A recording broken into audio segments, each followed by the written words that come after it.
दोस्तों, कहानी शुरू करने से पहले वीडियो को लाइक करके कमेंट में नमो बुद्धाय जरूर लिखें। बहुत समय पहले की बात है। दूर नगर में स्थित एक महात्मा का आश्रम हुआ करता था। वो एक प्रख्यात महात्मा थे जिनका तेज दूर दूर तक प्रकाशित था। हर कोई उन महात्मा को बहुत ज़्यादा मानता था। उनके उपदेशों और बताए गए मार्गों पर चला करता था। उन्होंने कई शिष्यों को अपनी शरण में लिया था। कई वर्षों तक उन्होंने उस आश्रम में अलग अलग स्थानों पर जाकर लोगों का मार्गदर्शन किया था, उन्हें उपदेश दिया था। धीरे धीरे समय अपनी गति से बढ़ता रहा और फिर वो समय भी आया जब महात्मा अपने अंतिम समय में जा पहुँचे। उन्होंने उस समय भी स्वयं को सक्रिय रखा था। जब वो अपने अंतिम समय में आ गए और उनके जीवन के शेष दिन बचे हुए थे, कोई नहीं जानता था कि कब महात्मा ये देह त्याग देंगे। कुछ दिन पहले ही उनके आश्रम के कुछ शिष्यों के बीच किसी बात को लेकर मनमुटाव हो जाता है। सभी एक दूसरे से दूर दूर रहने लगते हैं।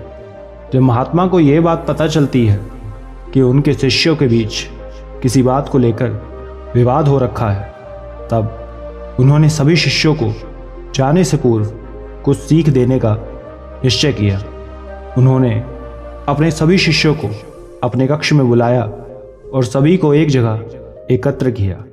महात्मा उस समय अपने मृत्यु शैया पर लेटे हुए थे।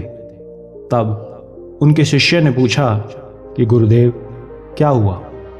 तब महात्मा कहते हैं कि आज मैं आपको जाने से पूर्व जीवन में कार्यरत कुछ ऐसी सीख दूंगा जो सदैव आपके जीवन में आपके लिए हितकारी रहेंगी। ये सुन शिष्य पूछते हैं कि कैसी सीख गुरुदेव? तब महात्मा कहते हैं कि जीवन में अक्सर हमें ऐसे लोग मिल जाते हैं जो हमें अपने आसपास ना तो पसंद करते हैं और ना ही देखना चाहते हैं। वो आपके लिए बहुत कुछ कहेंगे, आपको भला बुरा कहेंगे, अपशब्द कहेंगे, लेकिन आपको कभी किसी की बात को मन से नहीं लगाना और ना ही उसे लेकर बैठना है कि उसने आपको बुरा भला कहा। अपने जीवन में सदैव उन बातों की, उन शब्दों की स्वयं के हौसला बढ़ाने के लिए, भले के लिए उपयोग करें। उनके लिए किसी भी तरह की बदले की भावना रखने की जगह उसे क्षमा करके उस बात को वहीं खत्म कर दें। ये सुन शिष्य कहते हैं कि यानी आपका अर्थ है कि कोई आपसे कुछ भी कहे, उस बात को हृदय से नहीं लगाना। ये सुन महात्मा कहते हैं कि हाँ, क्योंकि बात को पकड़कर बैठने में किसी की भलाई नहीं है। मैं ये नहीं कहता कि अन्याय सा हो या गलत सा हो, नहीं, लेकिन उन बातों को सुनो ही मत जो आपके लिए हितकारी ना हो, क्योंकि जब उसे आप सुनोगे नहीं तो वो आप तक पहुँचेगी ही नहीं। अपने आसपास करुणा और मधुरता को रखें। यही आपके लिए और आसपास के वातावरण के लिए सबसे ज़्यादा उचित है। तब आगे महात्मा कहते हैं कि आपकी दूसरी सीख ये भी है कि जीवन में हमेशा उन बातों को भूल जाओ जो आपको कमज़ोर करें या कठिनाई उत्पन्न करें। साहस के साथ और हर चुनौती को सीढ़ी समझकर उस पर चलें। इसके साथ ही एक और बात जो आपको अपने जीवन भर स्मरण रखनी है कि यदि आप किसी के लिए कुछ भी करते हैं तो उसे करने के बाद इस किए हुए उपकार को वहीं पर भूल जाना। ना तो कभी उस व्यक्ति को यह जताना कि आपने उस पर किसी तरह का उपकार किया और ना ही स्वयं को इतना महान समझना कि आपने किसी के लिए कुछ किया। कर्म करें, लेकिन स्वयं से उसकी प्रशंसा ना करें। यदि आप किसी की सहायता करते हैं या अन्य कोई उपकार करते हैं तो ये आपका कर्तव्य है। एक मनुष्य होने के नाते आप किसी पर कोई एहसान नहीं कर रहे। साथ ही बदले में ये भी नहीं सोचना चाहिए कि आपने उसके लिए कुछ किया है तो वो भी आपके लिए कुछ करेगा। नहीं, निस्वार्थ मन से कुछ करें, प्रतिकार की भावना से नहीं। आपकी तीसरी सीख ये है कि स्वयं के परिश्रम पर विश्वास रखें। सदैव जीवन में स्वयं द्वारा किए गए परिश्रम से मिली हुई खुशी की बात बहुत अलग होती है। सफलता की बात अलग है। व्यक्ति को सदैव स्वयं से मेहनत करना चाहिए। यदि व्यक्ति कड़ी मेहनत करे और स्वयं पर, अपने काम पर अटूट विश्वास रखे तो जीवन में हर चीज संभव है। आप जो बनना चाहें, जो करना चाहें, स्वयं की मेहनत से प्राप्त करें। फिर आप अपने भीतर एक नया अनुभव और विश्वास को महसूस करेंगे। और आपके अंतिम और चौथी सीख, यदि इसे जीवन में उतार लें तो जीवन बिल्कुल सरल हो जाएगा, क्योंकि इसके द्वारा आप स्वयं को भीतर से संतुष्ट पाएंगे, सुख की अनुभूति होगी। जब हम इस संसार में जन्म लेते हैं तब अकेले होते हैं, कोई साथ नहीं होता। तो जिस तरह जन्म लेना निश्चित है, उसी तरह मृत्यु भी निश्चित है। उसे एक दिन अवश्य आना है, और ये बात हम सब जानते हैं। और सब जानते हुए पूरा जीवन लोभ, लालच, मोह में निकाल देते हैं। जबकि ये जीवन का सबसे बड़ा सत्य है कि जिस तरह हम अकेले खाली हाथ जन्मे थे, उसी तरह अकेले खाली हाथ लौट जाएंगे।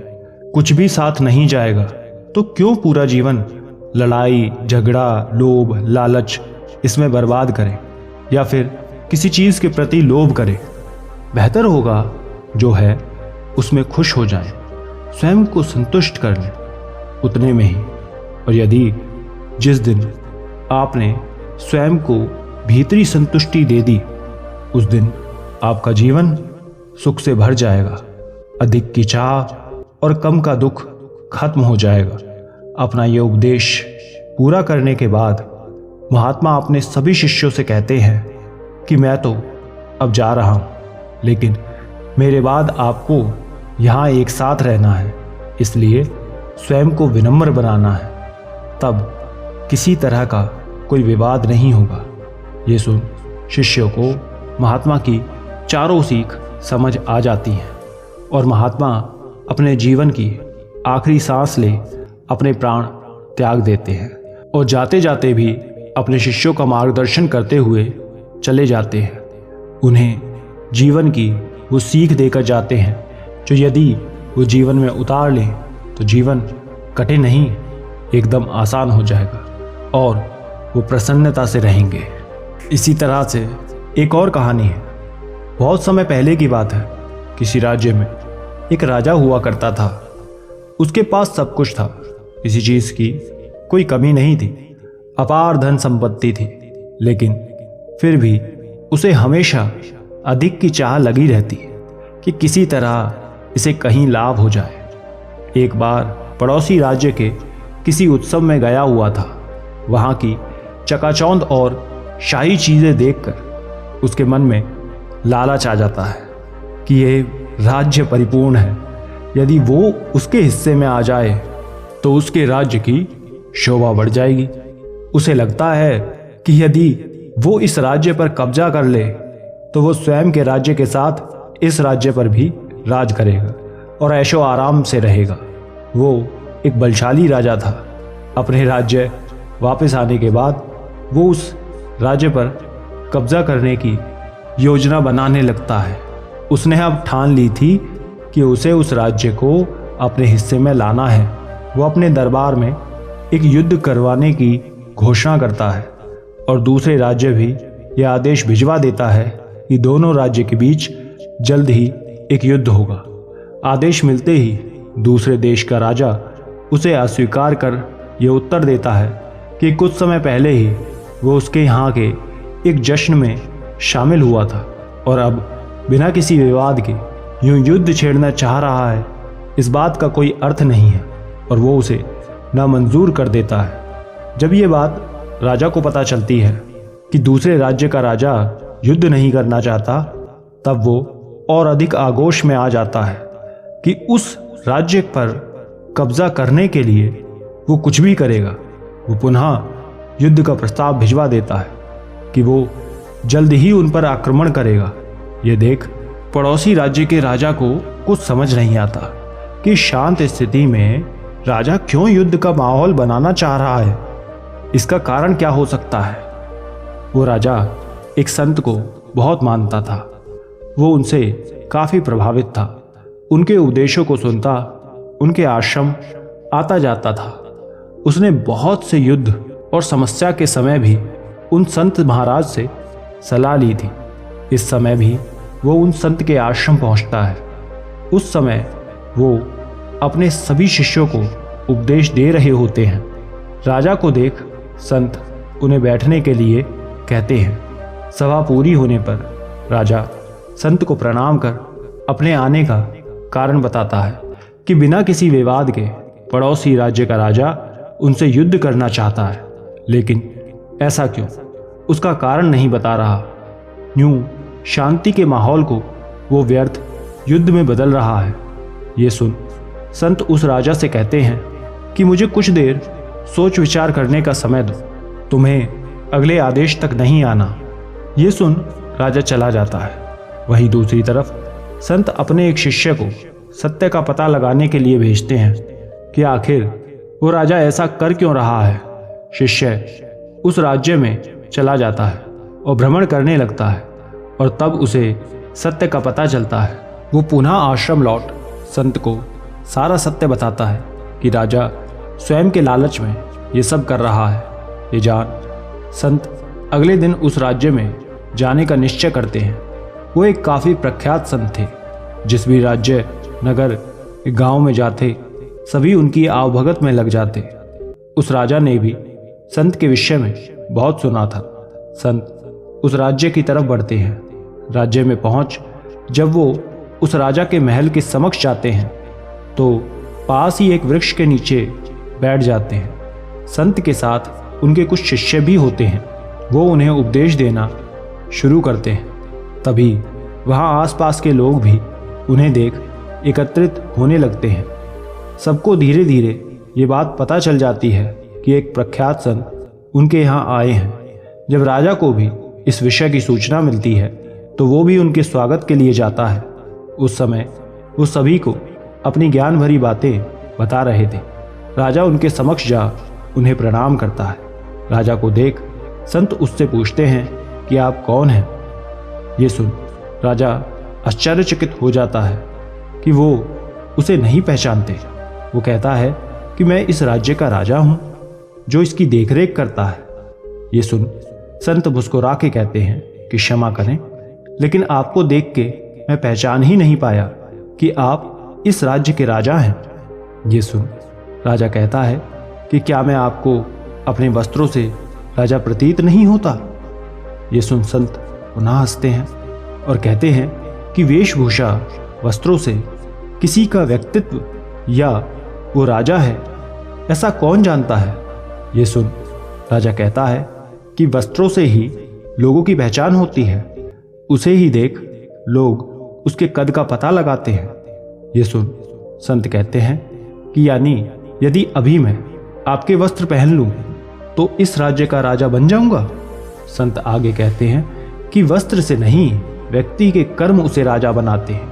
राजा का अर्थ केवल राजगद्दी पर बैठना, युद्ध करना या आदेश देना नहीं है, बल्कि अपनी प्रजा, देश का ध्यान रखना है, उनकी सेवा करना है। राजा केवल राज्य की ही नहीं, सभी लोगों का राजा होता है। उसका कर्तव्य सभी के प्रति एक समान होना चाहिए, चाहे कोई भी क्यों ना हो। आपको उनकी सेवा करनी चाहिए। सारा लोभ, लालच त्याग करके निस्वार्थ मन से राजा का कर्तव्य पूरा करना चाहिए। यही उसका दायित्व है। किंतु आप जो कर रहे हैं वो राजा का कार्य नहीं है।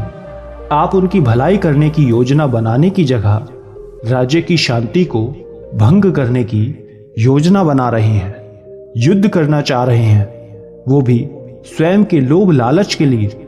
ये सब बिल्कुल अनुचित है और ऐसा कर आप कुछ भी हासिल नहीं कर पाएंगे। संत की ये सारी बात सुन राजा शर्मिंदा हो जाता है। वो समझ जाता है कि संत उसके भीतर की मंशा को पूरी तरह भांप चुके हैं। उसे स्वयं की इस सोच और लालच पर बहुत दुख होता है। वो संत के चरणों में गिरकर क्षमा मांगने लगता है। तब संत उसे उठाकर समझाते हुए कहते हैं कि आप एक राजा हैं, ये सब आपका है, ये सब आपके लोग हैं, आपके हैं, आपको इनकी सेवा करनी चाहिए, यही आपका दायित्व है। राजा वो नहीं होता जो युद्ध करता है या जिसके पास धन होता है, बल्कि राजा तो वो होता है जो सभी के बारे में सोचता है, ना कि अपने लिए। इतना कहकर संत अपने शिष्यों के साथ लौट जाते हैं और जाते जाते सबको बहुत प्रभावित करते हैं। राजा भी स्वयं की भूल सुधार तुरंत युद्ध होने से रोक देता है और अन्य राज्य माफी मांगते हुए युद्ध ना होने की खबर पहुंचा देता है। पड़ोसी राज्य को जब ये ज्ञात होता है कि अब माहौल शांत हो गया है, तब वो समझ जाता है कि ये सब संत ने किया है और एक बार फिर से उसकी समस्या हल हो जाती है। आशा करते हैं ये बात आपको समझ आई होगी। धन्यवाद।